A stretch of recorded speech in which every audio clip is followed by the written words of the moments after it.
In this tutorial, I want to show you how you can access the remote desktop in order to translate your data that's been collated in GIS into Stata format using StatTransfer. I'm not actually on campus here, but I'll walk you through the basic steps. So if you're on a computer in one of the labs, you'll just go to the Start menu, and somewhere in the menu that pops up, you'll see Remote Desktop Connection. And on the little side menu here, hopefully you see SAS. If not, you'll just click Remote Desktop Connection. But if you can click SAS, you'll get to a window that simply asks for your login and password, and that's just your email and password, and that'll get you into the remote desktop. If you don't see this SAS, you'll just have to click on Remote Desktop Connection here. A window will pop up asking where you want to go to, and just type in SAS, hit return, and that'll get you to a window that asks for your login and password. Okay? So once you log in and insert your password, what you'll see is the remote desktop connection will pop up. And it'll look something like this. You can see it looks a little older. It looks like it's from the 1990s, for example. And first thing you'll need to do is go to the Start menu and pull up My Computer, because you want to see what network drives you're connected to, because your data, if you'll recall, is on the S drive, the GIS data serve / students drive. And you can see that I'm not currently connected to that, so I'll go to the Tools menu here, and I can map a network drive.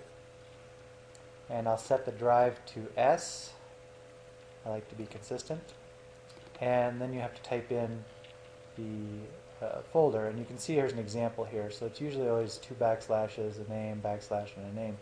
So for us, it's 2 backslashes. The backslashes are just above the Enter key. And then it's GIS data serve. There's no E in the end there. Backslash. Sorry about that. Backslash students. Okay, again, backslash, GIS data serve, backslash students. And then you can hit finish. And there's the window that you wanted to get access to, because you recall our data is in the AAA adjunct folder for this particular case. So you can close those windows down, and then you'll need to use StatTransfer in order to translate your data that you collated in GIS into Stata format. And as you recall, it's saved as a DBF file, a DBase file. And we drop down menu here, we can find DBase or compatible, and then we can go browse for it. And again, we'll just have to navigate to where we saved our data. I'm just going to go into here, and spatjoin.dbf is that collated data. And we'll open that up, and you can see that the output file type is set to Stata standard. If it's not, you'll go search for that. And it's going to save it back to the same folder where you're getting it from. It'll just call it spatjoin.dta in this particular case. So you hit transfer, and it's done. So we can exit out of that.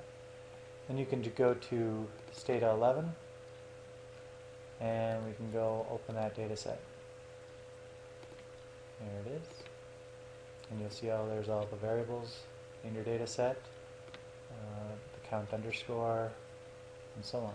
And then you can start making your various variables and running your statistics. Now, one thing to keep in mind, whenever you're working on the remote desktop, it's very important not to close out the session by just hitting this X up here and closing the session. You can minimize it, and the remote desktop just goes down to the bottom. You can get back to your own computer.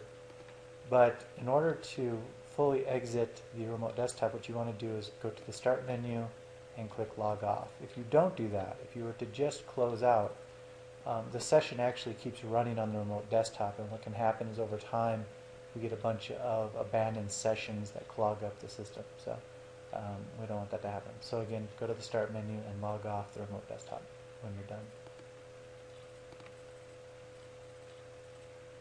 And that's how it's done. I hope that's useful for you.